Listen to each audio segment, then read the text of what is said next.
Welcome to What If Sleepstorian, soft-spoken tales to slow the day's thoughts and carry you toward peaceful sleep. Before we begin, tell me where in the world you're listening from tonight, and if you wish, what's on your mind. I read every note and love keeping quiet company across distances. If this brings you peace, a like and subscribe help me make more nightbound stories. And if you'd like to support even further, you can buy me a coffee through the link in the description. Now settle in, get comfortable, and breathe with me as we begin. The afternoon light fell through the great iron arches of Paddington Station in shafts of dusty gold, each beam illuminating particles of coal smoke that danced and swirled like memories too small to hold.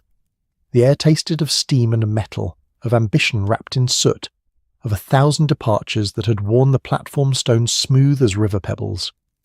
Above, the station clock measured time with the steady confidence of an empire that believed itself eternal, its hands moving with a precision that mocked the chaos below. Platform 4 hummed with the particular energy of an afternoon departure, that strange alchemy of anticipation and farewell, of journeys beginning while others continued their invisible trajectories through the great web of rail that stitched Britain together like careful embroidery. The Great Western Railway's 3:15 service to Bath stood waiting, its locomotive breathing soft clouds of white steam that rose and dissipated against the glass ceiling, as if the machine itself was sighing with impatience. A porter wheeled a brass-handled cart past a woman in violet silk, her travelling dress catching the light in ways that whispered of money old enough to know better than to shout. She held a small dog, some trembling creature that Victorian breeding had refined into an accessory, its eyes bright with the bewildered alertness of something perpetually startled by its own existence. Behind her, a clerk in a worn suit clutched a leather satchel to his chest, as if it contained something more precious than the ledgers it likely held. Perhaps simply the dignity of a man whose entire world could be carried in two hands. The train itself gleamed with the particular pride of Great Western engineering, its carriages painted in that deep chocolate brown and cream that spoke of respectability and comfort, of a railway company that understood its passengers, expected to arrive not merely transported, but somehow elevated by the journey. The brass fixtures caught the afternoon sun and threw it back in bright defiance, each handle and hinge polished to a sheen that reflected the attendants' faces in miniature, like tiny trapped souls resigned to their posts. Luggage accumulated in careful piles along the platform, leather valises with brass corners that had travelled to India and back, hat boxes that protected their contents with a seriousness usually reserved for relics, carpet bags whose very softness seemed a kind of confession, an admission that not everything in life could be rigid and structured. The porters moved among these accumulated possessions with the practiced efficiency of men who understood that other people's belongings carried more weight than their mere physical mass suggested. Each trunk, each case represented a fragment of someone's life being temporarily suspended, trusted to strangers and steel rails. A whistle sounded, not yet the departure call, but a preparatory note, a gentle warning that time was beginning its final approach. Passengers quickened their pace without quite hurrying. Hurrying, after all, would suggest a lack of proper planning, and proper planning was what separated civilization from chaos. A gentleman in a top hat navigated the crowd with his walking stick, tapping it against the platform in a rhythm that suggested he'd walked to this same beat for decades, that his entire life had been conducted in this measured tempo. Near the third carriage, a diplomat moved with the careful neutrality of a man trained to reveal nothing through gesture or expression. His briefcase, a thing of dark leather and serious brass locks, hung from his left hand with a weight that seemed to anchor him to the platform.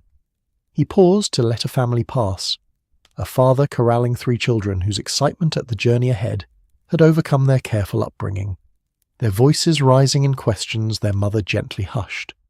The diplomat's eyes tracked the flow of people with the perpetual assessment of someone who had learned that safety lay in awareness, that the world revealed its intentions to those patient enough to watch. The Great Western Railway had transformed Britain in ways both obvious and subtle. It wasn't merely that one could now travel from London to Bath in a matter of hours rather than days, though this alone would have seemed miraculous to previous generations. It was that the very concept of distance had been redefined, compressed, made manageable. Towns that had once existed in their own isolated orbits now found themselves drawn into London's gravitational pull. The railway had stitched the nation together, yes, but it had also unpicked the old fabric of local isolation, of communities that had lived for generations with barely a thought for what lay beyond their horizons. The station itself embodied this new era. Brunel's grand vision made manifest in iron and glass, a cathedral to progress where the faithful came not to pray, but to depart. The great engineer had believed in boldness, in bridges that seemed to float, in railways that cut through hills rather than meandering around them.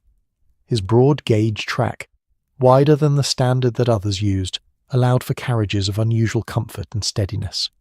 It was an act of engineering hubris, perhaps, but hubris in service of passenger comfort, a very British form of ambition.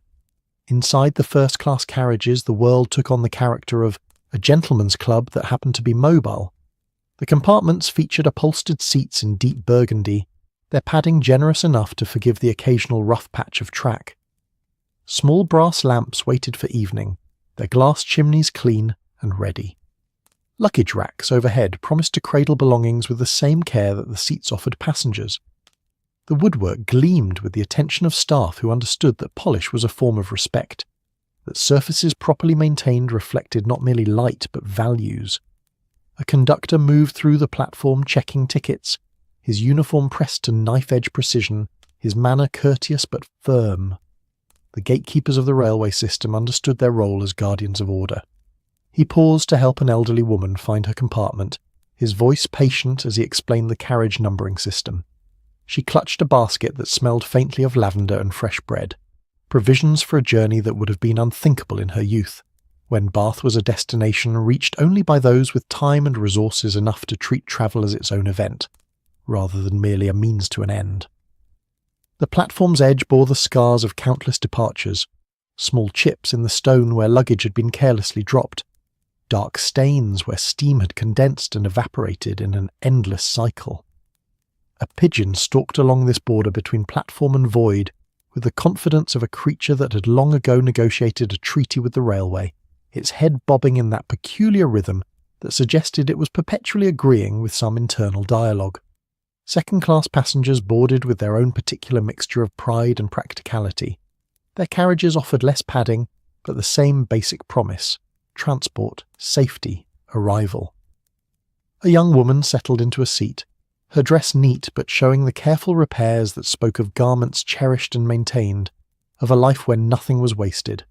She opened a book, its spine cracked with reading, and seemed to withdraw into it even before the train moved, creating a private sanctuary of story against the public nature of shared travel. The businessman who took the seat opposite her nodded politely but said nothing.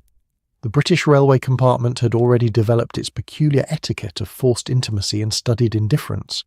Strangers might share space for hours, might hear each other's conversations, might smell each other's lunches, but they would observe a careful fiction that each remained essentially alone, that the proximity was purely accidental and best ignored through the application of newspapers, books, or determinedly focused gazes out windows. A family struggled past with more luggage than seemed strictly necessary, the father red-faced with effort, the mother directing operations with the precision of a field marshal, the children vibrating with the excitement of adventure. They found their compartment, and began the complex negotiation of who would sit where, a discussion that seemed to carry the weight of diplomatic treaty negotiations. The youngest child pressed his face to the window, leaving a small fog of breath against the glass that briefly obscured the platform before fading. The diplomat had boarded early, settling into a first-class compartment with the practiced efficiency of someone who had spent substantial portions of his life in transit.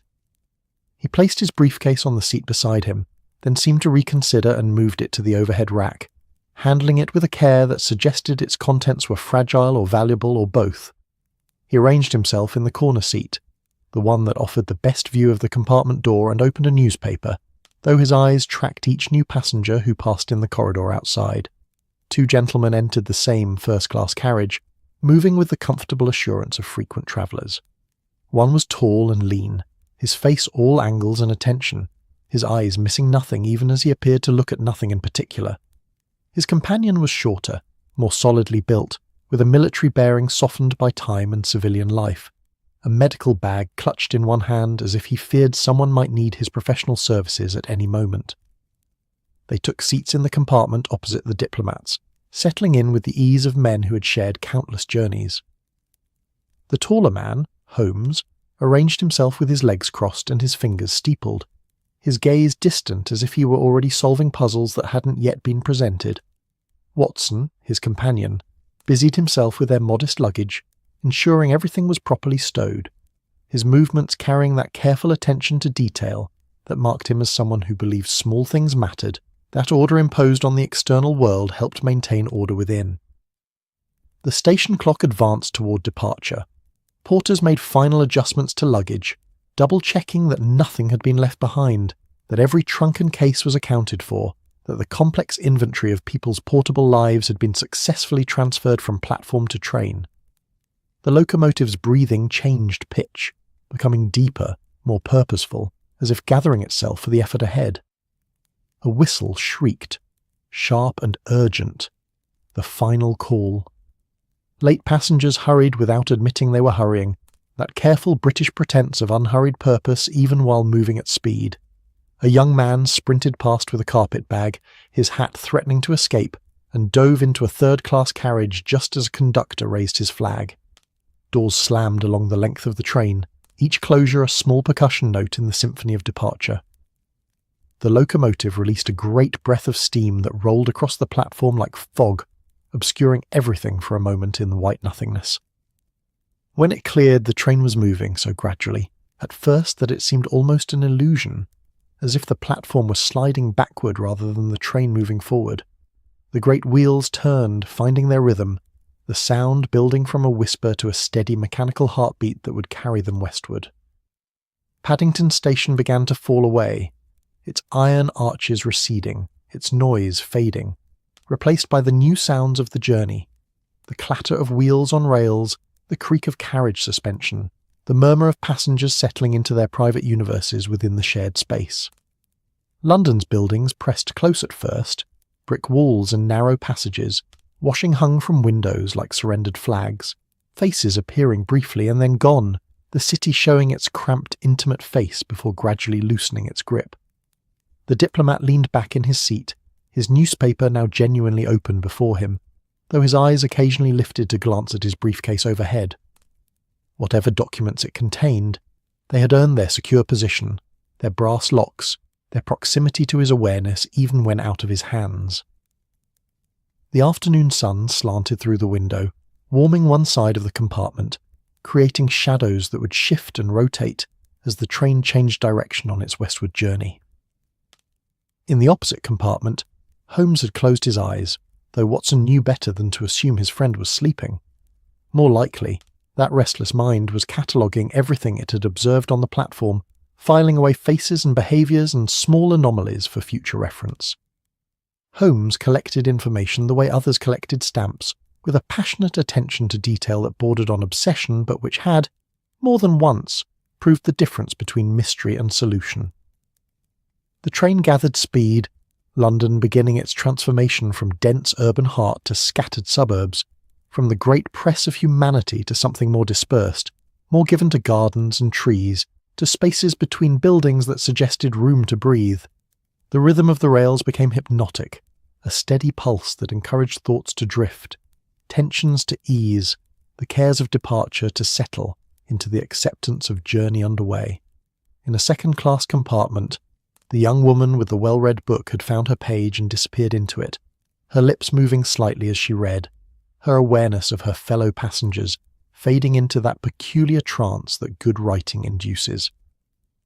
Beside her, an older man dozed, his head tilted back, his breathing falling into sync with the train's rhythm.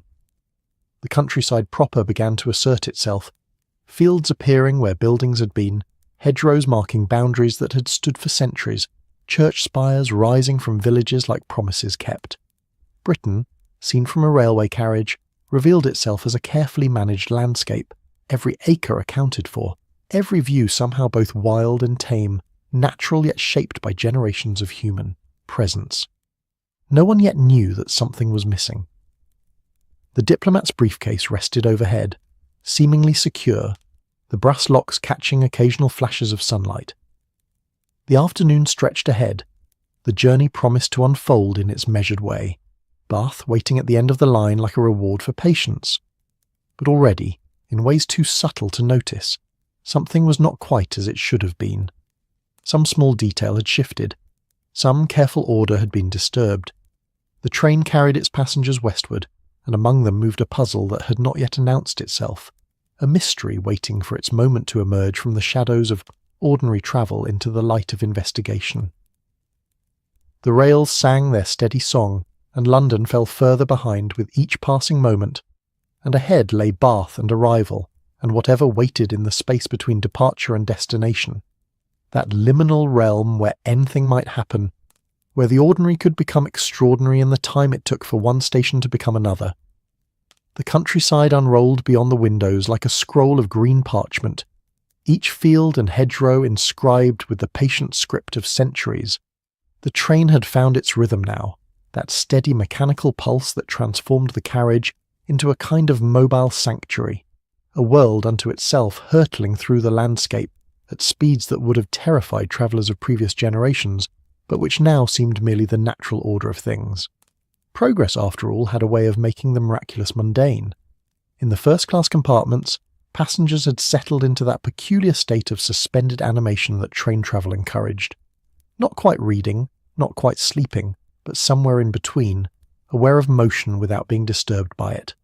The light through the windows shifted as the train curved along its westward path, sun and shadow playing across upholstered seats and polished wood, creating patterns that moved and dissolved and reformed with hypnotic regularity. Holmes sat with his eyes half closed, his long fingers pressed together in that characteristic pose of contemplation that Watson had come to recognise as evidence of intense mental activity rather than rest. His friend's mind, Watson knew, was never truly at ease. It required puzzles the way a fire required fuel, and in their absence it would turn inward and begin consuming itself. The doctor watched Holmes with the fond concern of someone who understood genius but worried about its sustainability, who knew that brilliance often came at a cost that mundane minds were spared. Across the corridor, the diplomat had abandoned his newspaper to the seat beside him. The pages lay in a neat fold, creased with the precision of someone who believed that even temporary disorder was a moral failing. He had produced a pocket watch, consulting it with the frequency of a man for whom time had particular significance, for whom the journey between London and Bath was not merely travel but a deadline, an obligation measured in minutes rather than miles. The watch itself was a beautiful thing, gold-cased and engraved with initials that the afternoon light caught and highlighted, HCM, rendered in the elegant script that craftsmen used when they understood their work would outlive them. He returned it to his waistcoat pocket with a sigh that seemed to carry more than simple impatience, something closer to anxiety, though his face remained carefully neutral, trained by years of diplomatic service to reveal nothing of his inner state. A conductor passed through the corridor, his uniform immaculate despite the day's duties, checking tickets with a courteous efficiency that never quite became warmth. The railway companies trained their staff in a particular form of professional distance, helpful but not familiar, present but not intrusive. He nodded to passengers, answered questions about arrival times and connections, and moved on with the steady progress of someone who had walked these narrow passages so many times that his body navigated them without conscious thought. In the second-class carriages, conversation had begun to blossom in that way it did among travellers who recognised they were bound together for the duration of the journey and might as well make the best of it. A gentleman in a clerical collar was explaining something about parish boundaries to his seatmate, his voice carrying the gentle enthusiasm of someone genuinely passionate about administrative divisions. Beside them, two women discussed a mutual acquaintance with the careful euphemisms that allowed for complete character assassination while maintaining plausible deniability. The young woman with the well-loved book had looked up from her reading, drawn perhaps by the changing light or by some subtle shift in the train's rhythm. She gazed out the window at the passing countryside, her expression distant, thoughtful. A village appeared and vanished, its church and cottages clustered around a green like children gathering around a storyteller, and then fields again, endless variations on green and gold, the patient geometry of British agriculture. Watson had pulled a small notebook from his pocket, and was making entries with the careful script of a man who believed that unrecorded experience was somehow wasted, that life deserved documentation. He wrote of the journey's beginning, of Paddington's crowds and energy, of the way steam had obscured the platform like stage fog before a transformation scene. His pen moved steadily, capturing impressions that would later serve as the foundation for more formal accounts, the rough sketches from which finished portraits would emerge. The diplomat stirred, shifting in his seat with a discomfort that seemed to have nothing to do with the carriage's considerable cushioning. His hand moved unconsciously toward his waistcoat pocket, touching the place where his watch rested, then moved away again. His eyes travelled to the overhead luggage rack, confirming what they had confirmed several times already, that his briefcase remained where he had placed it, secure and undisturbed. Or did it? Something in his expression changed, a subtle tightening around the eyes, a focus that had been general becoming suddenly specific. He stood, the movement abrupt enough to draw a glance from the gentleman dozing in the corner seat. The diplomat reached up toward the luggage rack, his hands searching among the modest collection of bags and cases that occupied the space overhead. His briefcase was not where he had placed it. The realization came slowly at first, manifested in the increasingly frantic movements of his hands as they checked and rechecked the rack, as if the leather case might somehow materialize through the force of need alone. Other passengers' luggage occupied the space, a hat box, a carpet bag, a small trunk with brass corners, but the specific dark leather briefcase with its serious locks and weighted importance had vanished as thoroughly as if it had never existed. "Excuse me," the diplomat said, his voice carrying a carefully controlled urgency. He addressed the gentleman who had been dozing, who now sat up with the bewildered expression of someone abruptly recalled from the edge of sleep. "Did you see anyone? Did anyone enter this compartment while I was reading?" The gentleman blinked, struggling to arrange his thoughts into useful order. I'm afraid I was resting my eyes. I didn't notice." He trailed off, his embarrassment at being unhelpful warring with his confusion about what exactly was being asked of him. The diplomat had moved into the corridor now, his diplomatic composure beginning to crack like old paint under stress. He looked left and right along the narrow passage, as if his briefcase might have somehow walked away on its own and be waiting politely just out of sight. Other passengers, sensing disturbance in the careful equilibrium of the journey, looked up from their books and newspapers, their expressions ranging from curiosity to concern. "My briefcase," the diplomat said, addressing no one in particular and therefore everyone. "It's gone. It was in the luggage rack, and now it's simply gone." The word spread through the first-class carriage with the peculiar velocity of news that carries its own inherent drama. Gone. The briefcase is gone. Someone's lost their luggage. No, not lost. It's vanished. Right from the overhead rack, while we've been sitting here, while the train's been moving. Watson had noticed the commotion, his medical training making him alert to distress even when it manifested in voices rather than physical symptoms. He stood and moved into the corridor, his solid presence immediately offering a kind of reassurance, the simple comfort of someone willing to pay attention, to help. "What seems to be the trouble?" he asked, his voice carrying the calm authority of a man who had dealt with crises more urgent than misplaced luggage. "My briefcase," the diplomat repeated, and now the strain was audible beneath the professional veneer. It was extremely important. Documents, sensitive documents. It was right there. He gestured to the luggage rack, and now it's gone. Holmes had appeared in the corridor as well, drawn by Watson's movement, or perhaps by some sixth sense, that detected puzzles the way water diviners detected underground streams. His keen eyes took in the scene with rapid precision. The diplomat's agitation, the empty space in the luggage rack, the gathering cluster of concerned passengers, the conductor hurrying toward them with the expression of a man who knew his afternoon was about to become considerably more complicated. "When did you last see it?" Holmes asked, his voice carrying none of the diplomat's agitation, only calm inquiry, as if the question were purely academic rather than urgent. The diplomat turned to him, perhaps recognizing in Holmes's demeanour something that suggested competence, or at least attention. "I placed it there when I boarded at Paddington. I checked it perhaps 20 minutes ago, half an hour. It was there then. I'm certain it was there then." "And you've been in this compartment the entire journey," Holmes continued, his gaze moving from the diplomat to the luggage rack to the compartment itself, cataloguing details with the methodical precision of someone reading a text in a language only he fully understood. Yes, the entire time. I never left my seat except to... No, I haven't left at all. I've been sitting right there. The diplomat gestured to his corner seat, where his newspaper still lay in its neat fold, testament to an afternoon that had seemed ordinary until it suddenly wasn't. The conductor had arrived, his professional composure tested by a situation that fell outside the normal parameters of his duties. Lost items were common enough. Gloves left behind, newspapers abandoned, the occasional umbrella forgotten. But a briefcase vanishing from a locked and moving train while its owner sat feet away? That suggested something altogether different, something that transformed routine travel into the realm of the peculiar. "Sir, I'm certain there's a reasonable explanation," the conductor said, though his voice carried more hope than certainty.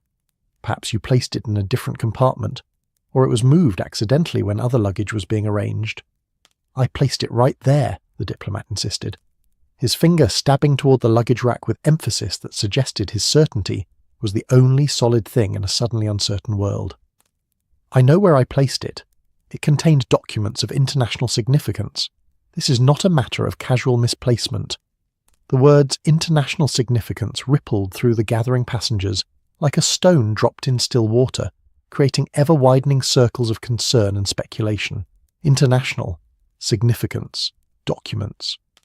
The mind assembled these fragments into narrative possibilities, most of them involving espionage, treachery, foreign powers, and other elements that transformed a simple train journey into something from the penny dreadfuls. A woman in the next compartment clutched her reticule closer, as if proximity to her own belongings might protect them from whatever force had claimed the diplomat's briefcase. A businessman looked up at his own luggage with new suspicion, wondering if it too might vanish, if they were all somehow vulnerable to this inexplicable theft. "Perhaps," Holmes said, his tone thoughtful rather than accusatory, "we should establish exactly what movements have occurred since Paddington, who has entered and left this carriage, who has passed through the corridor, who might have had access to the compartments." The conductor produced a small notebook, its pages already partially filled with the minute notations of his duties. "I passed through approximately 15 minutes ago, checking tickets. Before that, we had a brief stop at Slough. Though no one boarded or disembarked from this particular carriage, the doors remained closed." "And between your ticket check and now," Holmes pressed, his questions carrying the gentle insistence of water-wearing stone, patient but inexorable. "I was in the third-class carriages, assisting a passenger with a question about connections at Bath. I've only just returned to this section of the train." Holmes nodded, his fingers pressed together, his eyes distant with thought. The narrow corridor had become crowded now with curious passengers, all pressing forward to see what the commotion was about, each adding their own presence to the complex equation of who had been where, who might have seen what, who could possibly be responsible for a disappearance that seemed to defy the basic logic of locked spaces and constant motion. Watson watched his friend with the recognition that came from long association. He knew that expression, that particular quality of attention that suggested Holmes was already assembling a solution from fragments of information that others hadn't even noticed were relevant. But he also knew that Holmes preferred to work methodically, to establish facts before proposing theories, to build his deductions on foundations solid enough to bear the weight of accusation. The diplomat had begun searching nearby compartments now, his diplomatic restraint eroding under the pressure of whatever those documents contained, whatever significance they carried. He looked into one space after another, his eyes scanning luggage racks with desperate hope, as if his briefcase might have somehow migrated on its own, as if there might be some innocent explanation for its absence. But the briefcase remained absent, and with each compartment searched and found wanting, the situation's strangeness only deepened. They were on a moving train after all, the windows didn't open wide enough to throw something the size of a briefcase through. The doors between carriages were visible from multiple points, and no one reported seeing anyone carrying luggage back and forth. And yet the briefcase had vanished as completely as if it had been made of smoke rather than solid leather and brass. A murmur ran through the first-class passengers, a sound like wind through leaves, individual voices blending into something collective and uneasy. Espionage, theft, foreign agents. The words drifted through conversations, gathering weight and colour with each repetition, transforming from speculation into something that felt dangerously close to certainty. Holmes stood very still in the corridor, his eyes moving from face to face, from luggage rack to window, to the floor beneath their feet, as if the answer might be written somewhere in the train's very structure, in the patterns of wear on the carpet or the precise arrangement of shadows. Watson recognised this as the beginning of his friend's process, the gathering of raw material from which solutions would eventually crystallise. "Perhaps," Watson suggested quietly, "we should check if anything else is missing. Establish whether this is an isolated incident or part of a broader pattern." It was a sensible suggestion, the kind of practical thinking that Watson excelled at, and Holmes nodded his approval. The conductor began moving through the first-class carriage, inquiring with each passenger whether their belongings were intact, whether anything else had gone missing in the time since Paddington. The responses came back negative, but this brought no comfort. Only the diplomat's briefcase had vanished. Only those particular documents. Only that specific case with its brass locks and weighted importance. The selectivity of the theft suggested something far more troubling than opportunistic robbery. It suggested intention, purpose, someone who knew exactly what they were looking for and had found it, despite the inherent challenges of a moving train and constant proximity to witnesses. Outside, the countryside continued its placid scroll past the windows, utterly indifferent to the small human drama unfolding within the carriage. Fields gave way to fields, hedgerows to hedgerows, the patient agricultural landscape of England showing no awareness that something irregular had occurred, that order had been disrupted, that a mystery had announced itself with the simple but profound statement, "Something is missing, and we don't know where it's gone." The train carried them westward, toward Bath and arrival. But now the journey had transformed. What had been a routine afternoon's travel had become something else entirely, a locked-room mystery on rails, a puzzle unfolding at 60 miles per hour, a question that demanded an answer before the destination imposed its own conclusion. Holmes's eyes gleamed with the particular intensity that Watson had learned meant his friend had found, something worthy of his attention. The game, as Holmes would say, was afoot. And somewhere on this train, hidden in the narrow passages and confined spaces of carriages bound for Bath, lay the answer to a simple question that was proving anything but simple. Where had the briefcase gone, and who had taken it? The news travelled through the train with the peculiar velocity that anxiety provides, moving from carriage to carriage like a contagion, transforming the comfortable rhythm of the journey into something taut with unease. By the time the whispers had reached the second-class compartments, the story had acquired embellishments. The briefcase hadn't merely contained documents, but state secrets, treaty negotiations, information that could alter the balance of power between nations. By the time it filtered into third class, the diplomat had become an ambassador. The theft an act of international conspiracy, orchestrated by shadowy foreign agents who might still be among them. Such was the nature of rumour on a moving train, where passengers were captive to both proximity and imagination, where the ordinary constraints of verified fact gave way to speculation fed by penny dreadfuls and newspaper accounts of continental intrigue. Britain in the 1890s lived with a peculiar combination of supreme confidence in its imperial power and nagging anxiety about threats both foreign and domestic. The briefcase's disappearance tapped into those anxieties like a finger pressed against a bruise, awakening pain that had been present but ignored. In the first-class carriage, the diplomat had been persuaded to return to his compartment, though he sat on the edge of his seat with the restless energy of a man barely containing the urge to continue his frantic search. His hands moved constantly, adjusting his collar, checking his watch, pressing against his temples as if physical pressure might somehow reorganize the chaos in his mind into comprehensible order. The conductor stood nearby, his notebook open, trying to compile a useful account of the events, while managing the growing concern of passengers who had begun to view their fellow travellers with new and uncomfortable suspicion. Holmes had positioned himself in the corridor, where he could observe the flow of movement through the carriage, his back against the window, his arms crossed in that deceptively casual posture that Watson knew masked intense concentration. His eyes tracked each passenger who passed, noting gait and bearing, the way hands moved or didn't move, whether gazes met his or slid away. Watson stood beside him, providing both moral support and an appearance of authority that his military bearing naturally conveyed, even years after he'd left the service. "Tell me about the documents," Holmes said quietly, pitching his voice so only the diplomat could hear. The compartment had acquired several additional occupants, passengers drawn by curiosity or concern, creating an audience that made frank discussion difficult. Holmes gestured subtly toward the corridor, suggesting a more private conversation might prove useful. The diplomat rose and followed Holmes and Watson a few paces away from the immediate cluster of witnesses. His face carried the peculiar mixture of hope and desperation that comes when someone recognizes expertise they themselves lack, when the drowning man spots a rope. "I cannot discuss the specific contents," he said, his voice low and tense, "but I can tell you that their loss represents more than personal embarrassment. There are people, arrangements, understandings that could be compromised." "Were the documents encrypted?" Holmes asked, his tone clinical, focused on practical matters rather than the emotional weight the diplomat clearly felt. "Partially. Some were in clear language, memoranda, correspondence. Others used diplomatic codes, but even the coded materials, in the wrong hands, with sufficient time and expertise."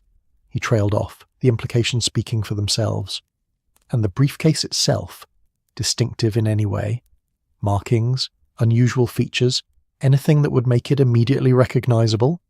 The diplomat nodded, seizing on this concrete question like a lifeline. "Dark brown leather, quite good quality. Brass corners and locks, 2 locks, both engaged. My initials stamped inside the lid in gold leaf. HCM, a small tear near the handle, perhaps 3 inches long, where it caught on a door some months ago. And the weight, it would be notably heavy, perhaps 20 pounds with all the documents inside." Holmes absorbed these details with the focused attention of someone transcribing sacred text. Heavy, locked, distinctive, not something that could be concealed easily or carried without purpose, and you're certain, absolutely certain, that you placed it in the luggage rack of your compartment, not some other location? "I am certain." The diplomat's voice carried the firm conviction of a man whose profession required precision in such matters, who could not afford the luxury of doubt. "I placed it there myself. I checked it when I sat down. I've checked it periodically throughout the journey, until perhaps half an hour ago it was exactly where I placed it." Watson interjected, his practical mind working through logistics. "The train hasn't stopped since Slough, and the conductor confirms no one boarded or disembarked from this carriage at that station, which means whoever took it is still aboard, and the briefcase itself must still be on the train somewhere. Unless," a voice suggested from behind them, "it was thrown from a window."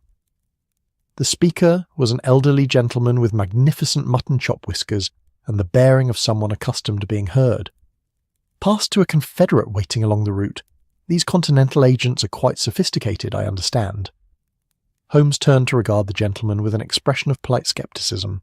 The windows in these carriages open no more than 6 inches, sufficient for ventilation but hardly adequate for passing a 20-pound briefcase. And at our current speed, the force required to throw something of that weight any distance would be considerable. Someone would have noticed the effort, heard the window being forced, observed the unusual activity.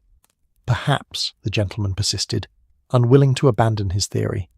"It was dismantled, the documents removed and passed through the window in smaller bundles, the case itself hidden somewhere aboard." It was not an unreasonable suggestion, and Holmes considered it with the fair-minded attention he gave to all hypotheses, regardless of their source. "Possible," he conceded, "though it would require time, privacy, and tools to force the locks.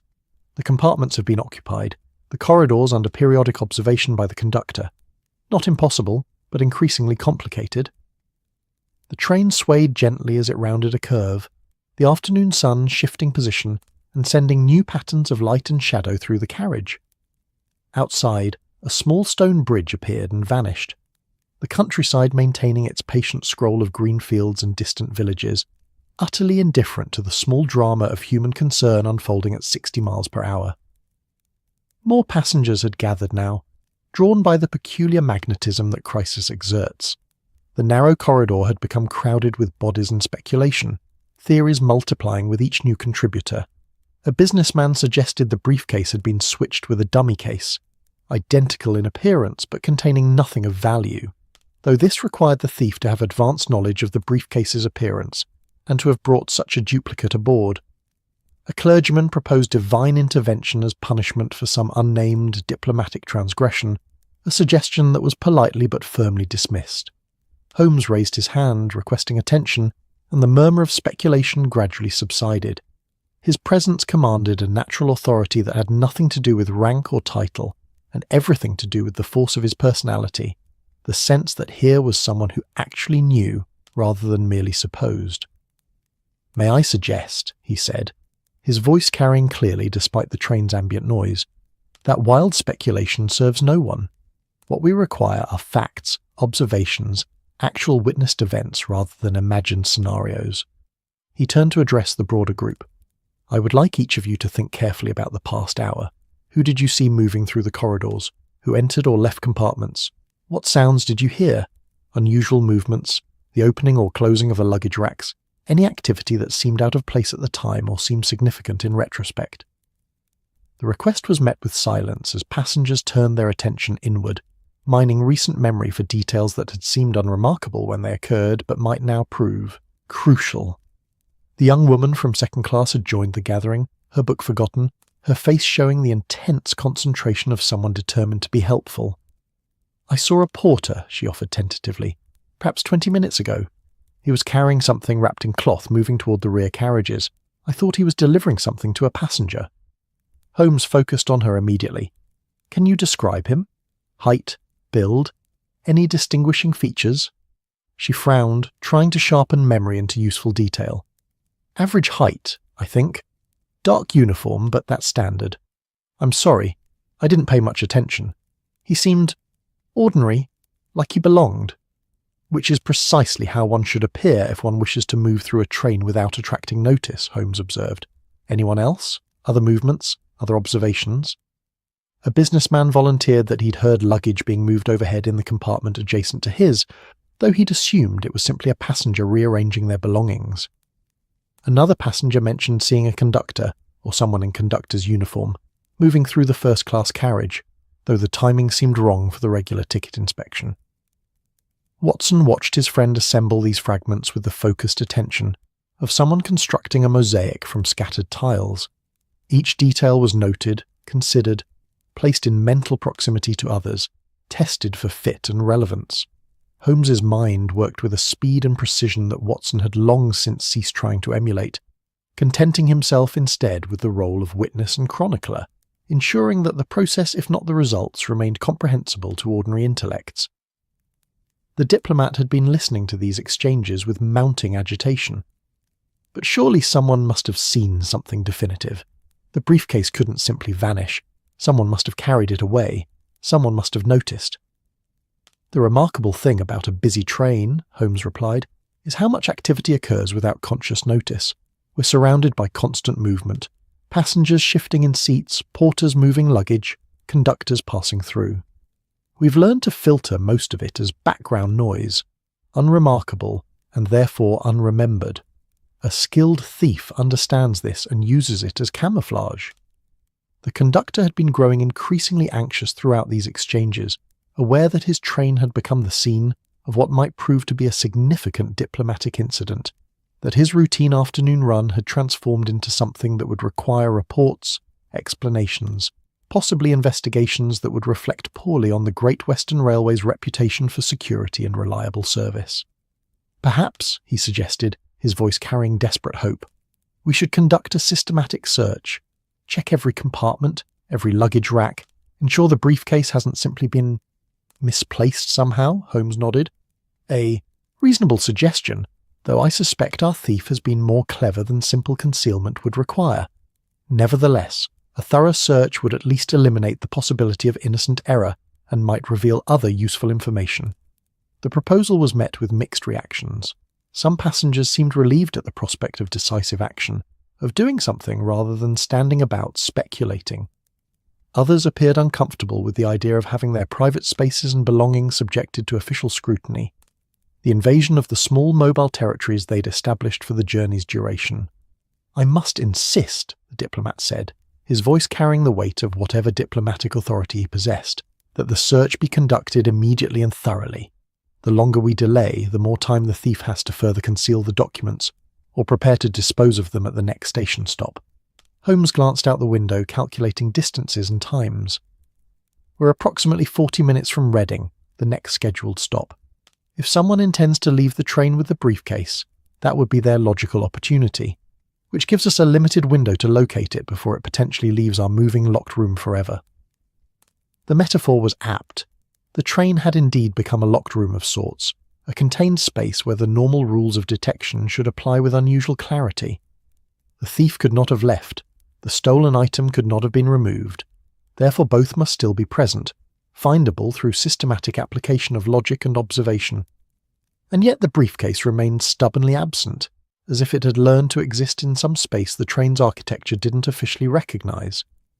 Watson could see the puzzle taking hold of Holmes's mind with that particular intensity that meant his friend would not rest until solution had been achieved.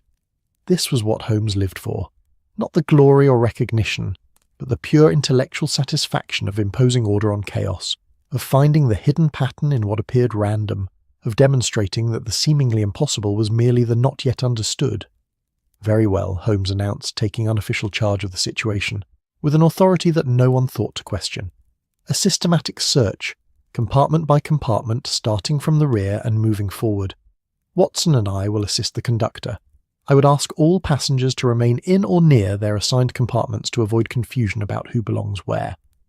The gathering began to disperse, passengers returning to their seats with the slightly resentful compliance of people who recognise necessity, but don't particularly enjoy it. The carnival atmosphere that crisis had created was giving way to something more sombre, a collective recognition that they were now all participants in something serious, that the afternoon's comfortable anonymity had been replaced by uncomfortable scrutiny. The diplomat remained standing in the corridor, his hands gripping the brass rail that ran along the window side, his knuckles white with tension. Whatever those documents contained, whatever arrangements or understandings they represented, their loss clearly carried consequences he found almost unbearable to contemplate.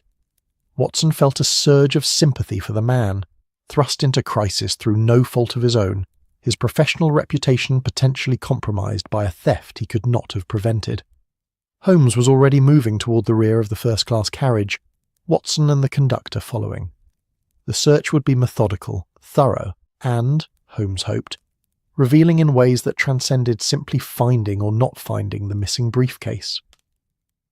Because somewhere in the train's narrow passages and confined spaces, in the pattern of who had been where and when, in the small details that most people overlooked, lay the answer to what had happened and who had done it. The train rushed westward through the afternoon, carrying its burden of passengers and secrets, of ordinary travellers, and at least one extraordinarily bold thief, all bound together by rails and routine toward a destination that suddenly seemed very far away indeed. The search began with the kind of methodical precision that Holmes brought to all endeavours, transforming what might have been chaotic rummaging into something closer to scientific inquiry. He moved through the rear first-class compartment with Watson, and the conductor flanking him, his keen eyes missing nothing, not the arrangement of luggage overhead, not the way passengers sat or shifted under his gaze, not the small telltale signs that separated the innocent from the guilty, the merely nervous from the genuinely anxious. The first compartment held two elderly sisters travelling together to Bath for reasons of health, their luggage consisting primarily of hat boxes and a modest trunk that clearly hadn't been disturbed since Paddington. They submitted to Holmes's questions with the patient forbearance of people accustomed to inconvenience, answering in tandem about what they'd seen and heard, which amounted to very little beyond each other's conversation about rheumatism and the deplorable state of modern manners. "We heard nothing unusual," the elder sister confirmed, her voice carrying the slight quaver of advanced age. "Though I must say, the very idea that someone could steal from a moving train is quite disturbing. What is the world coming to when one cannot trust one's fellow passengers?" Holmes thanked them and moved on, Watson noting in his mental catalogue that the sisters had provided nothing useful, beyond confirmation that their compartment had remained undisturbed, that no one had entered or shown unusual interest in their space. The conductor checked his records, confirming that these were the only passengers assigned to this particular compartment, that no one else had legitimate reason to be present. The next compartment revealed a businessman travelling alone. his space cluttered with papers spread across both seats, the detritus of work that apparently couldn't wait for arrival to be completed. He looked up from his calculations with the irritated expression of someone interrupted in matters of importance, his pencil still poised over a column of figures that marched down the page with military precision. "I've seen no one," he said, before Holmes could even pose the question. "I've been working since we left London. Balance sheets don't calculate themselves, and I've a presentation to prepare for tomorrow morning." Holmes's eyes swept the compartment, taking in the papers, the opened briefcase on the seat. Notably different from the one they sought, being tan rather than dark brown, and bearing different initials stamped in silver rather than gold. The luggage rack overhead held only a small travelling case and a neatly rolled umbrella. "You heard nothing overhead?" Holmes inquired, gesturing upward. "No sounds from the luggage racks, no movement in adjacent compartments." The businessman considered this, his face showing the concentration of someone trying to retrieve memories that hadn't seemed worth storing at the time. "There was, perhaps 20 minutes ago, some shuffling, scraping sounds. I assumed someone was rearranging their belongings. It happens, doesn't it? People realise they've packed things in the wrong order, need something they've buried at the bottom of a case." "From which direction did the sounds come?" Holmes pressed, his interest sharpening. "Above me, or perhaps from the corridor? It's difficult to say with certainty. The train makes its own noises, wheels on rails, the constant creaking and settling. One sound blends into another until you stop noticing any of them." It was a fair observation, and Holmes nodded his acknowledgement even as Watson could see his friend filing away the information for later consideration. Sounds overhead, timing that corresponded roughly with when the diplomat had last checked his briefcase. Another piece of the puzzle, though its significance remained unclear. They moved forward through the carriage, compartment by compartment, Holmes's questions following a pattern that Watson had come to recognise, establishing who had been where, what they'd observed, what they'd heard, building a comprehensive map not just of physical space, but of temporal sequence, of the overlapping awareness and inattention that had allowed the theft to occur undetected. A young couple travelling to Bath for their honeymoon, or so the wife claimed with a blush while her husband remained conspicuously silent, had noticed a porter passing through approximately 30 minutes prior. "He was carrying something," the wife offered, "wrapped in cloth. I remember thinking it seemed rather large for whatever it was. But porters carry things, don't they? That's what they do." Holmes produced a small notebook from his pocket, a gesture that lent official weight to what might otherwise seem casual inquiry.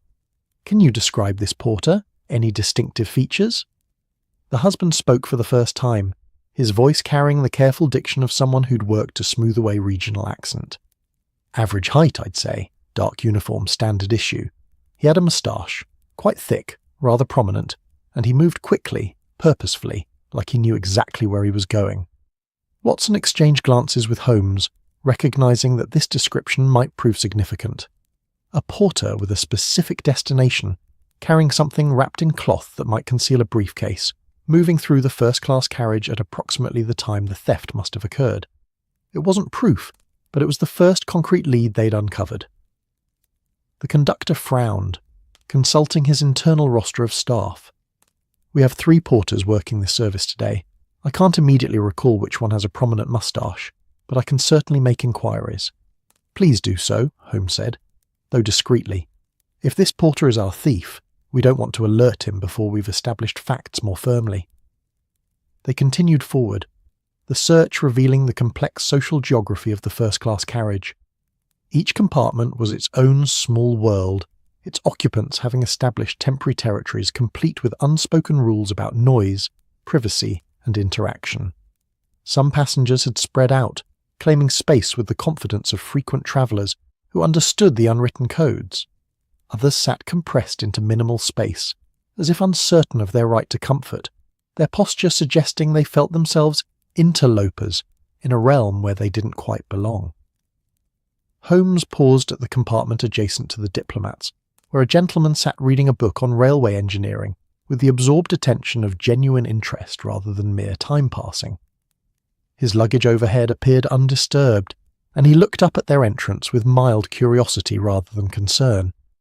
"Forgive the intrusion," Holmes began, "but I'm investigating the disappearance of a briefcase from the next compartment. Did you notice any unusual activity? Anyone entering or leaving? Any sounds that might indicate someone accessing the luggage racks?" The gentleman marked his place with a finger and considered the question with the same careful attention he'd been giving to his reading. "There was a porter, I believe, though I paid little attention at the time.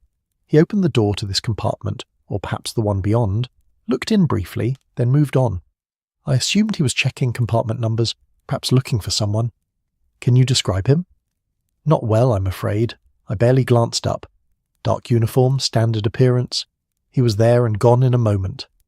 The gentleman paused, his brow furrowing. Though now that I consider it, there was something slightly odd about his manner. He seemed furtive, perhaps, nervous, as if he were hoping not to be noticed rather than simply going about his duties. Watson watched Holmes absorb this detail, seeing the slight tightening around his friend's eyes that indicated information being processed, theories being formed or reformed. A porter moving through the carriage, wrapped bundle in hand, nervous manner, checking compartments. The picture was becoming clearer, though significant gaps remained. They entered the diplomat's compartment itself, the scene of the original discovery. The luggage rack overhead still showed its gap, the empty space where the briefcase should have been a kind of absence that drew the eye precisely because it was expected to be filled. Holmes stood on the seat to examine the rack more closely, his long fingers probing the corners and edges with delicate precision. "No dust has been disturbed beyond what one would expect from normal use," he murmured half to himself. "No scrapes or marks suggesting something was dragged forcefully. The briefcase was lifted away carefully, deliberately, by someone who knew exactly what they were doing." He stepped down and turned his attention to the compartment itself. The seats, the window latches, the small details of brass fittings and polished wood that comprised the space. Watson had seen this before. Holmes transforming an ordinary environment into a text to be read, finding significance in details that others would overlook or dismiss as irrelevant. "The window," Holmes said suddenly, moving to examine it more closely. "It's been opened recently. See the smudges on the brass catch? And the gap is wider than the others we've passed. Someone has forced it beyond its normal stop, though not enough to pass a briefcase through, but perhaps enough for other purposes." Watson peered at the window, trying to see what Holmes saw. To his eye, it looked no different from any other window on the train, showing the same accumulated dust and minor wear that came from constant use. But he'd learned long ago not to doubt his friend's observations, even when he couldn't immediately verify them himself. The diplomat had been hovering in the corridor, unable to remain in his seat while others searched for what he'd lost. He leaned into the compartment now, hope and anxiety warring across his features. "You found something? Some clue to where it might be?" "Clues, yes," Holmes replied, his tone measured, "though their significance remains to be fully determined. Tell me, beyond the documents, was there anything else in the briefcase? Personal items, writing materials? Anything that might be considered valueless to a thief but precious to you?" The diplomat thought for a moment. "My fountain pen? Quite a good one, a gift from a colleague, some calling cards, a small leather notebook where I keep memoranda, appointments, that sort of thing.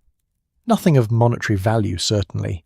Nothing worth stealing for its own sake." Holmes nodded, as if this confirmed something he'd already suspected. "Which suggests the thief was indeed after the documents specifically, not simply any valuable item they might sell. This was targeted theft, planned and executed with knowledge of what they were seeking." The conductor shifted uncomfortably, aware that this conclusion reflected poorly on the railway's security. But how could anyone have known what the briefcase contained? Unless... He trailed off, the implication hanging unspoken in the air. Unless someone had been informed, Holmes completed the thought. Yes, that possibility must be considered. Either the thief had advance intelligence about the diplomat's journey and the nature of his cargo, or they identified it through observation after boarding. Both scenarios present interesting questions. Watson felt the familiar excitement that came when Holmes was in his element, when the scattered pieces of a puzzle were beginning to form recognizable patterns. They'd established that a porter, or someone dressed as a porter, had moved through the carriage at the crucial time carrying something wrapped in cloth, behaving in a manner that suggested nervousness or guilt. They knew the briefcase had been taken carefully, professionally, by someone who understood how to move through a crowded train without attracting undue attention. But significant questions remained. Where was the briefcase now? If it was still aboard the train, and the timing suggested it must be, where could one hide something so distinctive on a conveyance where space was limited and most areas were under periodic observation? And who was the porter, assuming he was indeed their thief? Holmes moved back into the corridor, his eyes sweeping the length of the carriage with renewed intensity. The next compartment forward. Who occupies it? The conductor consulted his records. A gentleman travelling alone, Mr. Ashford, according to the ticket, boarded at Paddington, destination Bath. Let's speak with Mr. Ashford, Holmes said, already moving in that direction. The compartment they approached had its door partially closed, unusual for the afternoon when most passengers preferred some circulation of air to combat the stuffiness that accumulated in the sealed spaces. Holmes knocked firmly, a businesslike sound that conveyed authority without aggression. No immediate response came. Holmes knocked again, louder this time, and called out, "Mr. Ashford, we're conducting an inquiry regarding a theft. I need to speak with you." Still nothing. Watson felt a prickle of unease, the sensation that something was not quite right. Holmes apparently shared this intuition, for he tried the door handle and found it unlocked. The door slid open to reveal a compartment that was occupied but whose occupant was conspicuously absent. Luggage sat on the seats, and in the overhead rack, a well-travelled leather case, a hat box, a walking stick propped in the corner, but Mr. Ashford himself was nowhere to be seen. He must have gone to the lavatory, the conductor suggested, though his voice carried doubt. Or perhaps to the dining car. Holmes had already entered the compartment, his eyes taking in every detail with that rapid, comprehensive assessment that was his trademark. He reached up to the luggage rack, his hands moving among the cases with careful precision, and then he paused, his body language changing in a way that Watson immediately recognised. "Watson," Holmes said quietly, "I believe we may have found part of our answer." He pulled down a cloth-wrapped bundle that had been pushed to the back of the rack, partially concealed behind the legitimate luggage. The fabric fell away to reveal dark brown leather, brass corners catching the light, 2 locks engaged just as the diplomat had described. The briefcase had been found, but its discovery only raised new and more urgent questions, chief among them being, where was Mr. Ashford, and had he ever really existed at all? The briefcase rested on the seat like evidence at a trial, its dark leather surface catching the afternoon light that streamed through the compartment window. Holmes handled it with the reverence of an archaeologist examining a precious artifact, his long fingers tracing the tier near the handle, confirming the initials stamped inside the lid, HCM in gold leaf, exactly as the diplomat had described. The 2 brass locks remained engaged, showing no signs of tampering, no scratches or gouges suggesting forced entry had been attempted. "Intact," Holmes murmured, more to himself than to his assembled audience. The thief took no interest in the contents, merely in relocating the case itself, which raises the rather intriguing question of why one would steal something only to hide it a few compartments away rather than attempting to actually escape with it. The diplomat had pushed forward, his relief at the briefcase's recovery warring with confusion about the circumstances of its discovery. He reached for it almost reflexively, but Holmes held up a restraining hand. "A moment, if you would. I'd like to examine the compartment more thoroughly before we disturb anything further. Watson, would you note the current arrangement of items?" Watson pulled out his notebook and began sketching a rough diagram of the space, the position of luggage on the seats, the configuration of items in the overhead rack, the walking stick in its corner, even the small details like a newspaper folded on the seat, and a pair of gloves laid carefully beside it. The compartment bore all the signs of recent occupancy, yet its occupant had vanished as thoroughly as the briefcase had earlier, leaving only these material traces of his presence. Holmes opened the cloth that had wrapped the briefcase, examining it with minute attention. Common railway porter's cloth, he observed, used for protecting luggage during handling, available to any staff member and likely to several passengers who might have appropriated one for their own use. No distinctive marks, no monograms, nothing to identify its specific origin. He turned his attention to the luggage on the seats, the well-travelled case that proclaimed itself the property of a habitual traveller through the accumulation of hotel stickers and customs stamps. Holmes opened it carefully, revealing a modest collection of clothing, toiletries and personal effects. Everything appeared ordinary, unremarkable, the kind of items any gentleman might pack for a few days away from home. "Interesting," Holmes said, holding up a shirt. Good quality fabric, but not new. Well maintained, carefully folded. The toiletries are expensive brands. French cologne, a German razor, English soap. Our Mr. Ashford, if that's truly his name, has cosmopolitan tastes and sufficient means to indulge them. The conductor had been growing increasingly agitated, aware that his train now harboured not just a theft, but a mystery that seemed to deepen with each revelation. But where is he? A man can't simply disappear from a moving train. There are only so many places one can be. Indeed, Holmes agreed, which is precisely why his absence is so suggestive. Watson, what do you make of the walking stick? Watson moved to examine it, recognising that Holmes was involving him deliberately, using the question to direct his attention to something significant. The stick was handsome, dark wood polished to a deep sheen, with a silver handle shaped like a fox's head, the kind of accessory a gentleman might carry as much for appearance as practical support. Well made, Watson offered, turning it in his hands. The wood is ebony, I believe. The silver work is quite detailed. An expensive piece, certainly, and rather distinctive. Not something one would abandon casually. No, Holmes said quietly, taking the stick from Watson and examining it more closely. His fingers found a small catch near the handle, and with a gentle twist the stick separated into two pieces, revealing that it was hollow, and even less likely to be abandoned when it serves a secondary purpose. Inside the hollow cavity, they could see rolled papers, documents compressed into the narrow space with practiced efficiency. Holmes carefully extracted them, unrolling several to reveal what appeared to be architectural drawings, detailed schematics of buildings or installations rendered in precise technical draftsmanship. The diplomat had gone pale, his hand reaching unconsciously toward his recovered briefcase. "Those aren't mine," he said, his voice tight with alarm. "I don't know what those are, but they weren't in my possession." Holmes studied the documents with intense concentration, his eyes scanning the details with the speed of someone trained to extract information rapidly. "Nor should they be," he said finally. "Unless I'm very much mistaken, these are plans for military, fortifications, naval installations specifically. See the notations here regarding harbour depth, gun emplacement positions, supply depot locations. This is precisely the kind of information that foreign powers would pay handsomely to acquire." A heavy silence settled over the compartment as the implications crystallized. What had seemed a simple theft, troubling but comprehensible, had revealed itself as something far more complex. They were dealing not with a common criminal, but with someone operating at a level of espionage that suggested state actors, international intrigue, the shadowy world where diplomacy ended and darker methods began. "So, the theft of my briefcase," the diplomat said slowly, working through the logic, "was never about stealing the documents I carried. It was about—" He paused, understanding dawning across his features. "Misdirection," Holmes completed. "Your briefcase was taken to create chaos, to focus attention and concern on a visible crime, while the real business, the transfer of these genuinely sensitive military plans, occurred under the cover of confusion.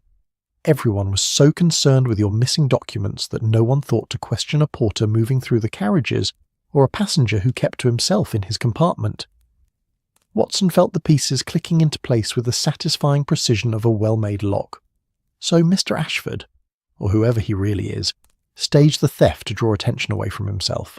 But then why hide the briefcase in his own compartment? Surely that only increases the risk of discovery? Holmes smiled, that peculiar expression of appreciation he showed when someone asked exactly the right question. "Because he never intended to keep it there long. Consider the timing. The briefcase disappears, causing immediate alarm. We begin a systematic search, starting from the rear of the train and working forward.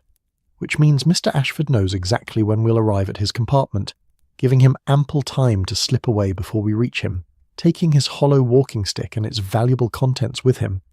"But where could he go?" the conductor protested. "We've established he's not in the first-class carriage.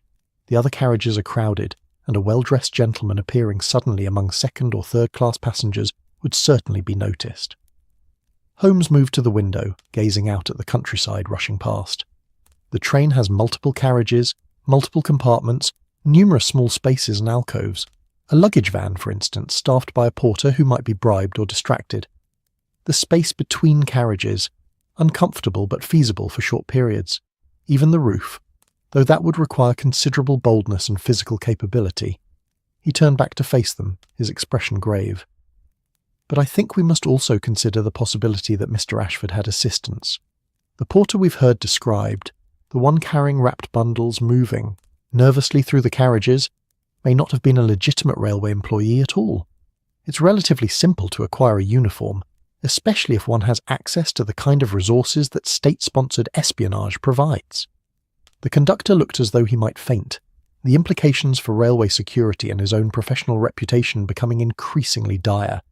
"You're suggesting we have multiple criminals aboard, working in concert?"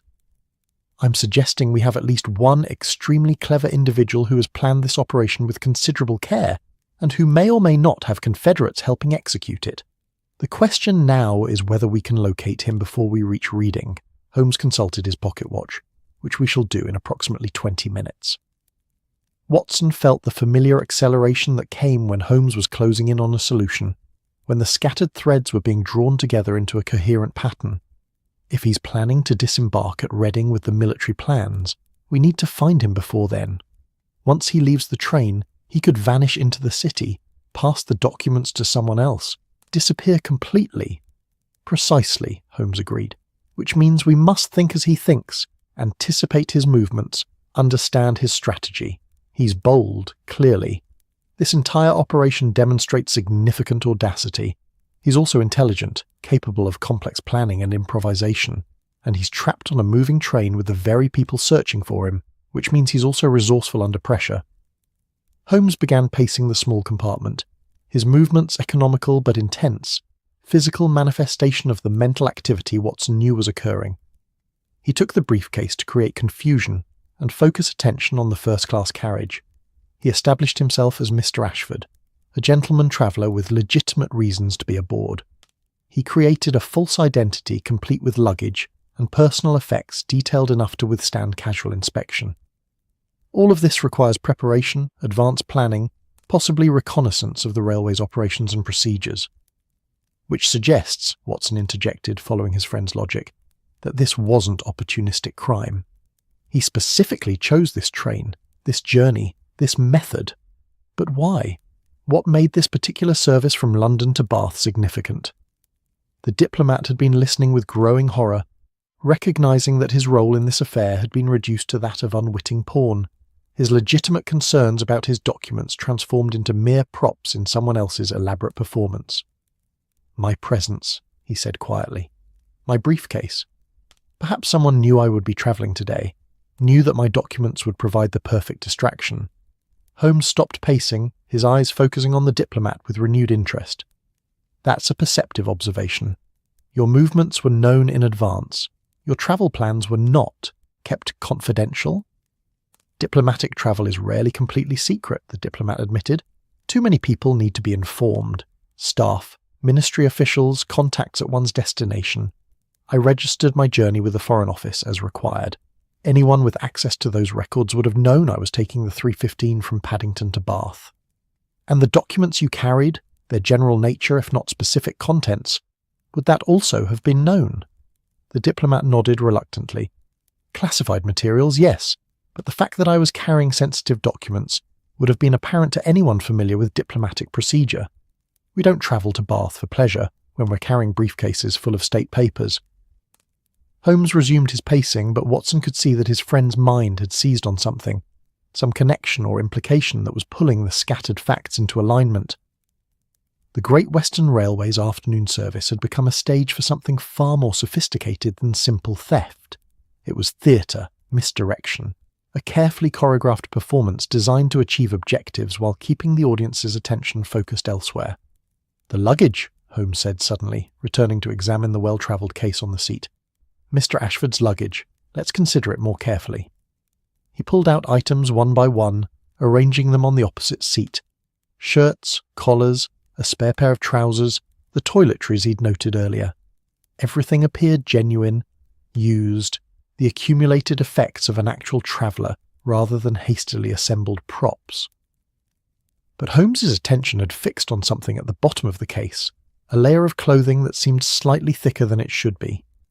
His fingers probed carefully, and then he smiled, a quick, satisfied expression that Watson had learned meant discovery. The bottom of the case had a false panel, cleverly constructed to appear solid, but actually concealing a shallow space perhaps 2 inches deep. Holmes lifted it away to reveal what lay beneath. More documents, but different from the military plans in the walking stick. These were personal papers, identification documents, letters of introduction, several British passports each bearing different names and photographs of the same face with subtle variations. Ashford was not this man's only identity, merely his most recent one. A professional, Holmes said, spreading the passports on the seat. Multiple identities, carefully maintained documentation, the infrastructure of serious espionage. This is not amateur work. We're dealing with someone who has significant training, resources, and likely state backing. The kind of agent that nations deploy when matters of genuine strategic importance are at stake. The conductor had pressed himself against the compartment wall, as if trying to distance himself from these revelations, his face showing the strain of someone whose ordinary afternoon had transformed into something from the sensational press accounts he'd always assumed were exaggerated for effect. "What do we do?" he asked, his voice barely above a whisper.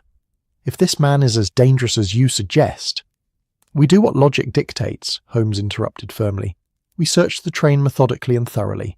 We examine every space large enough to conceal a person, and we do so quickly, because our advantage is narrowing with each mile we travel toward Reading. Watson, you'll take the second-class carriages with one of the other conductors. I'll continue through first class and examine the service areas. The conductor here will alert his staff to watch all possible exit points." He fixed the conductor with a stern gaze. "And no one, absolutely no one, leaves this train at Reading until we've either found our man or confirmed beyond doubt that he's no longer aboard. Can you arrange that?" The conductor nodded, gathering himself with visible effort. "I'll send word to the station master at Reading. We can hold the train for inspection, delay departure until you're satisfied." "Good, because if he escapes at Reading, we may never know who he really is, who he's working for, or what other operations he might have planned.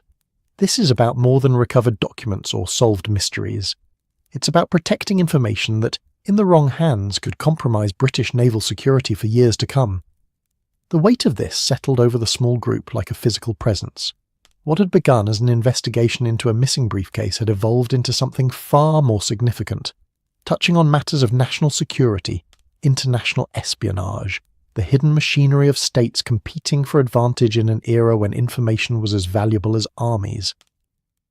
Watson checked his service revolver, a habit from his military days that had never entirely left him, ensuring it was loaded and ready should the situation deteriorate beyond verbal confrontation. Holmes noticed the gesture and nodded approvingly. Let's hope it doesn't come to that, but prudence suggests being prepared. The train rushed on toward Reading, toward arrival, and the moment when their quarry would either be captured or slip away forever into the intricate network of agents and safe houses that allowed spies to disappear as thoroughly as smoke dispersing in wind. The afternoon light was beginning to shift toward evening, the sun lower on the horizon, shadows lengthening across the countryside that continued its patient scroll past the windows. Somewhere on this train, a man with multiple names and faces waited, calculating his next move, planning his escape or his next layer of deception. And somewhere in the narrow corridors and confined spaces of the Great Western Railway's afternoon service, the answer to where he was hiding remained tantalizingly out of reach, but not, Holmes believed, for much longer. The search resumed with renewed urgency, transformed from methodical inquiry into something closer to a manhunt. Watson moved toward the second-class carriages with a young conductor named Perkins, a capable-looking fellow whose initial nervousness had been replaced by determined focus once he understood the gravity of what they faced. Behind them, Holmes remained in first class, his sharp mind calculating angles and possibilities that others might overlook, searching not just with eyes, but with the kind of systematic logic that turned chaos into comprehensible patterns.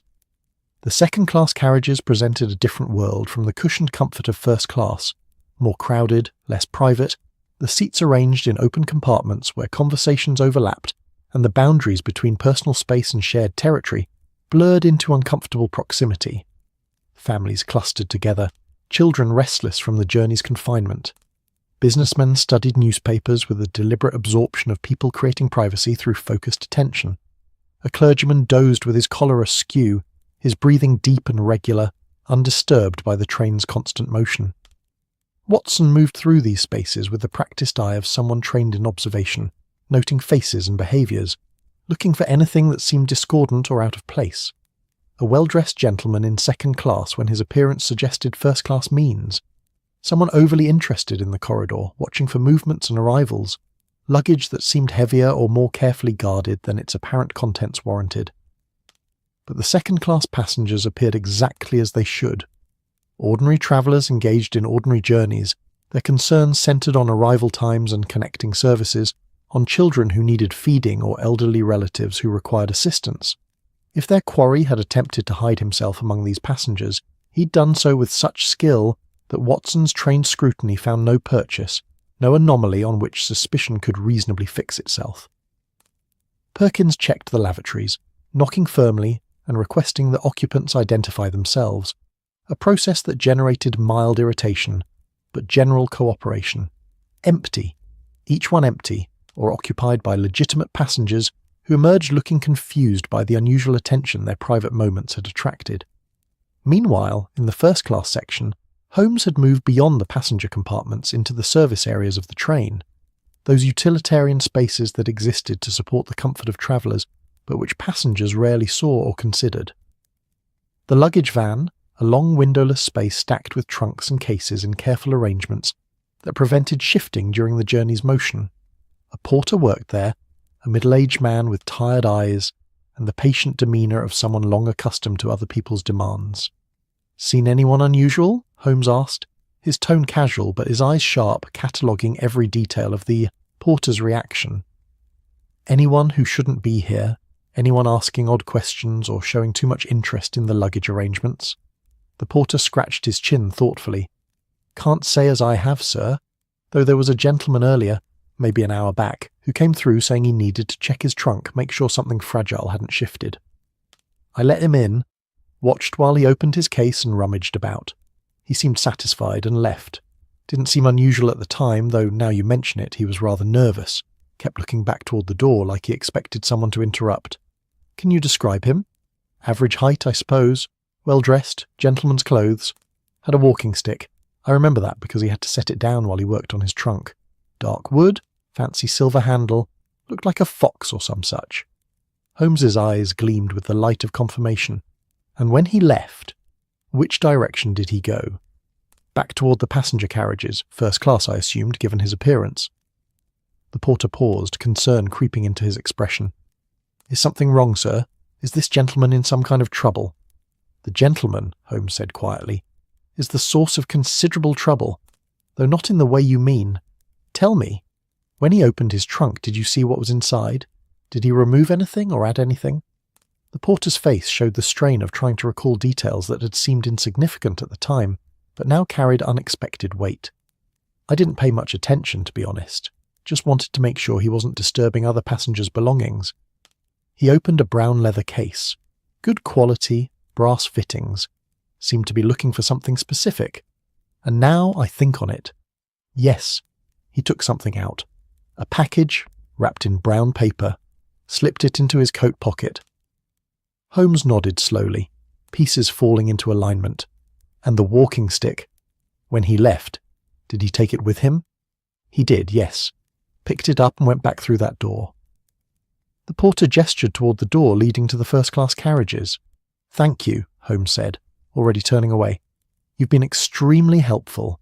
If you see this gentleman again, don't confront him. Simply note where he goes and inform the conductor immediately." Holmes moved swiftly back through the connecting passage, his mind racing ahead of his feet.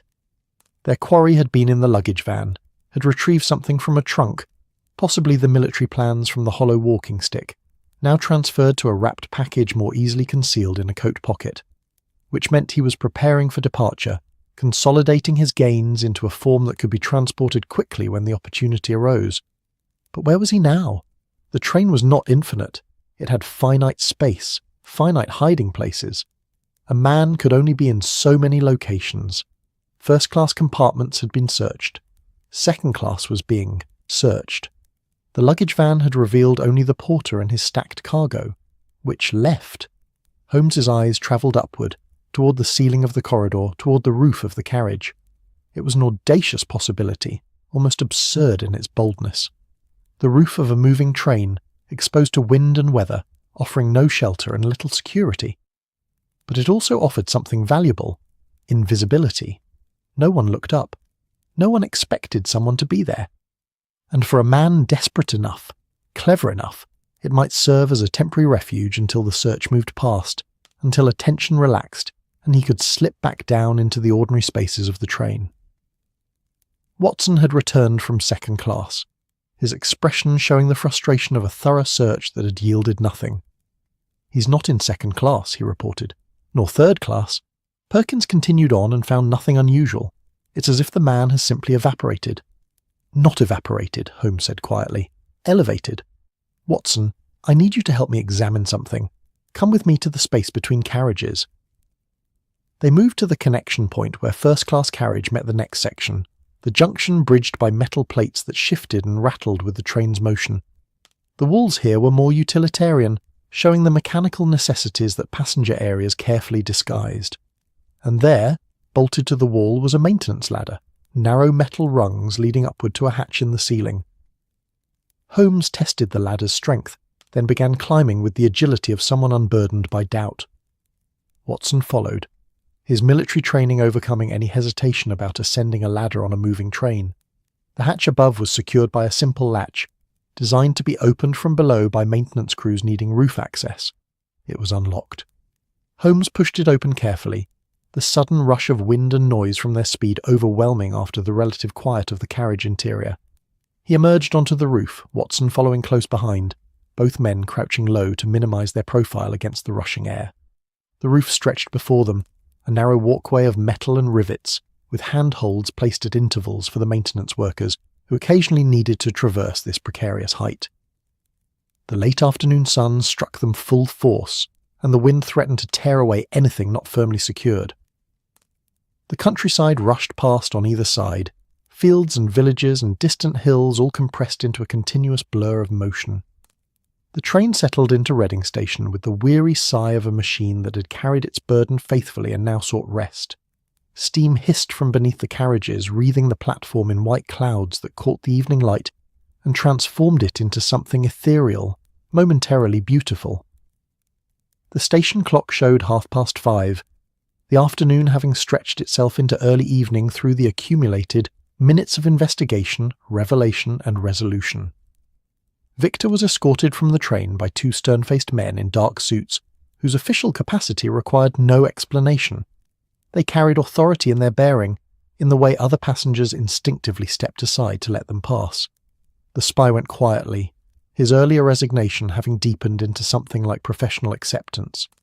He'd played the game, employed considerable skill and audacity, and lost. Such things happened in his line of work, Watson supposed, and one learned to accept defeat with the same equanimity one accepted victory, knowing both were temporary states in a contest that never truly ended. Before disappearing into the custody that awaited him, Victor paused and turned back toward Holmes, his expression showing something that might have been respect, or perhaps simply acknowledgement of a worthy opponent. "The plans I threw from the train," he said quietly. "They were copies. Quite good copies, but copies nonetheless. The originals are already in Vienna, delivered 3 days ago by a different courier. This entire operation was—" he smiled slightly. "Insurance, shall we say. Verification of information already received." Holmes's face showed no surprise, only a kind of grim acknowledgement. "I suspected as much. The timing was too convenient, the methods too elaborate for a simple theft. But the copies are still valuable. They confirm your employers have access to someone within the British naval establishment, someone highly placed enough to obtain such detailed specifications. That information alone justifies the day's efforts." Victor nodded once, a gesture between professionals who understood the larger game being played. Then he was gone, guided firmly toward a waiting carriage that would carry him to whatever interrogation chambers and holding cells awaited foreign agents captured on British soil. The diplomat stood on the platform clutching his recovered briefcase with both hands, as if afraid it might yet vanish through some residual magic from the afternoon's strange events. He approached Holmes with the humble gratitude of someone who recognized they'd been saved from professional disaster. Mr. Holmes, I cannot adequately express my thanks. If those documents had been lost, if I'd been forced to report their theft—" "Your documents were never in real danger," Holmes assured him, though his tone carried kindness rather than dismissal. "You were a pawn in a larger game, chosen specifically because your presence provided the perfect distraction.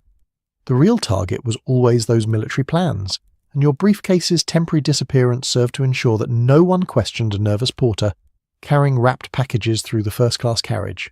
Still," the diplomat insisted, "you've saved me from considerable embarrassment, and possibly from the end of my career. If there's ever anything I can do to repay this debt—" Holmes waved away the offer with characteristic indifference to gratitude. "Simply ensure that your superiors understand the security implications of what occurred today. If Victor spoke truly, and I believe he did, then Britain has a significant intelligence leak somewhere in the Naval Administration. That's the real problem requiring solution, not the capture of one foreign agent who will simply be replaced by another." The diplomat nodded gravely, understanding that the afternoon's adventure was merely one small skirmish in ongoing conflicts between nations, between the visible world of diplomacy and treaties and the shadow world of espionage and stolen secrets. He shook hands with both Holmes and Watson, then departed to continue his journey to Bath, his briefcase intact but his innocence about the nature of his profession perhaps permanently compromised. The other passengers had disembarked in various states of awareness about what had actually occurred. Most knew only that there had been some excitement involving a missing briefcase, that detectives had been involved, that order had been restored. The full story, the espionage, the elaborate misdirection, the chase across the train's roof, would remain known only to those directly involved, at least until Watson wrote his account for publication, carefully edited to protect ongoing intelligence operations. The young woman with the well-loved book passed them on the platform, her travelling bag in hand, her expression showing curiosity but also the natural British reticence about involving oneself in other people's dramas. She nodded politely to Watson, who returned the gesture, and then she was absorbed into the crowd of passengers and porters and waiting relatives that filled Reading Station during the early evening rush. The conductor, whose afternoon had been transformed from routine service into something he would undoubtedly recount for years in railway staff rooms, approached Holmes with a mixture of relief and lingering anxiety. "Will there be a report, sir? Will the company need to implement new security procedures?" Holmes considered this question with the seriousness it deserved. "The Great Western Railway is not at fault here. Your staff performed their duties adequately, and the theft occurred despite reasonable precautions rather than because of negligence. However, it might be wise to remind your porters to verify the credentials of anyone claiming to be railway staff, particularly on services carrying passengers of diplomatic or governmental significance." The conductor nodded vigorously, already mentally composing the memoranda he would need to write, the meetings he would need to attend, the explanations he would need to provide to superiors who would be less than pleased to learn their afternoon service had been the site of international espionage. He thanked Holmes profusely, shook Watson's hand with the grip of a drowning man clutching driftwood, and hurried off to begin managing the administrative aftermath of the day's events. Watson and Holmes stood together on the platform as the crowd thinned, as the train prepared for the remainder of its journey to Bath with a new set of passengers unburdened by the afternoon's drama. The evening air carried the mixed sense of coal smoke and distant cooking, the particular atmosphere of a railway station where arrivals and departures created constant flux, where the stable world outside met the mobile world of the rails in temporary conjunction. "An interesting case," Watson observed, falling into the familiar pattern of their post-investigation conversations. "Though I confess, when we boarded at Paddington, I expected nothing more exciting than a quiet journey and perhaps some pleasant countryside to observe." Holmes smiled, that rare expression of genuine contentment that came when his considerable abilities had been fully employed and a puzzle successfully solved. "The universe provides, Watson. Or perhaps it's more accurate to say that human nature provides, our capacity for deception and elaborate schemes, for using misdirection and audacity to achieve objectives. Victor was quite good, really. If he'd been slightly less ambitious, if he'd been content to simply carry his hollow walking stick to Bath without the elaborate theatre involving the diplomat's briefcase, he might well have succeeded." "But he couldn't resist the extra complexity," Watson suggested. "The additional layer of protection provided by making everyone focus on the wrong crime." "Precisely. It's a common failing among those who engage in espionage. They become enamoured of their own cleverness, of baroque schemes that demonstrate their skill but which ultimately introduce unnecessary points of failure. Simplicity often succeeds where complexity fails, but simplicity lacks the aesthetic satisfaction that appeals to a certain type of professional criminal. They began walking toward the station exit, their own journey requiring continuation. London awaited, and the evening promised the comfortable familiarity of Baker Street, of Mrs. Hudson's cooking, and the sitting room where so many of their adventures had begun and ended. This case would join the others in Watson's growing collection of accounts, another thread in the tapestry of Holmes's career, another demonstration of how observation and logic could impose order on apparent chaos. "You'll write this one up, I assume?" Holmes asked as they emerged onto the street outside Reading Station. "Though I'd appreciate if you could be somewhat vague about the specific military installations whose plans were stolen, national security and all that." "Of course," Watson agreed. "I'll call it The Adventure of the Vanishing Valise, I think. It has a certain ring to it, and it captures the central mystery without revealing too much about the deeper implications." Holmes nodded his approval. "Suitable. Though do try to make me slightly less omniscient than usual in your account. You have a tendency to present my deductions as if they emerge fully formed like Athena from Zeus's head, when in reality they're the product of considerable observation, some knowledge of human psychology, and occasionally sheer luck that I prefer not to acknowledge." Watson smiled at this rare admission of fallibility. "I'll do my best to humanize you, though your admirers seem to prefer the omniscient version. They write letters, you know, asking for more details about your methods, as if there were some simple formula they could learn and apply themselves." "If only it were so simple," Holmes murmured. "The method is simple enough. Observe, deduce, verify. But the application requires practice, attention to detail, and a willingness to see what's actually present rather than what one expects to see. Most people go through life with their perceptions filtered through assumptions and preconceptions. Training oneself to see clearly, without those filters, is the work of years." They found a hansom cab and directed it to take them back to London, settling into the familiar enclosed space as the driver urged his horse forward. The streets of Reading gave way to open road, the countryside reasserting itself in the gathering dusk. Lights began appearing in farmhouse windows, small golden squares suggesting warmth and domesticity, lives being lived in quiet routine far from the dramas of theft and espionage that had occupied the afternoon. Watson watched the landscape pass, his mind already beginning to organize the day's events into narrative form, selecting details and arranging them for maximum effect while maintaining fidelity to the essential truth of what had occurred. The missing briefcase, the elaborate misdirection, the discovery of military plans hidden in a hollow walking stick, the chase across the train's roof. It would make an excellent story, one that combined mystery with adventure while illustrating Holmes's particular genius for seeing connections others missed. But beyond the story, beyond the individual case, Watson found himself reflecting on larger patterns. The afternoon had revealed not just one spy's elaborate scheme, but the ongoing reality of international competition, of nations perpetually seeking advantage over rivals through whatever means presented themselves. The visible world of diplomats and treaties existed in constant dialogue with the invisible world of agents and stolen secrets, each informing and shaping the other in ways the public rarely glimpsed. Britain's empire, for all its power and reach, remained vulnerable in ways that comforted certainty refused to acknowledge. Foreign powers sought its secrets, identified weaknesses, probed defences. And individuals like Victor, professionals trained in deception and audacity, moved through British society with assumed identities and elaborate covers, achieving objectives that could shift the balance of power in ways that never appeared in the newspapers or official accounts. Holmes seemed to sense the direction of Watson's thoughts. It's sobering, isn't it, to recognise that beneath the ordinary surface of daily life exists this constant struggle, this perpetual contest for information and advantage. We caught one agent today, but there are dozens or hundreds of others still operating, still pursuing their missions, still stealing secrets and influencing events. Does it ever discourage you? Watson asked. Knowing that solving one case simply reveals the existence of countless others, that the work is never truly finished? Holmes was quiet for a moment, considering the question with the seriousness it deserved. No, he said finally, because the alternative, accepting that such things will occur without opposition, that cleverness and audacity should go unchallenged, is unacceptable. Each case solved, each criminal caught, each scheme exposed represents a small victory for order against chaos, for truth against deception.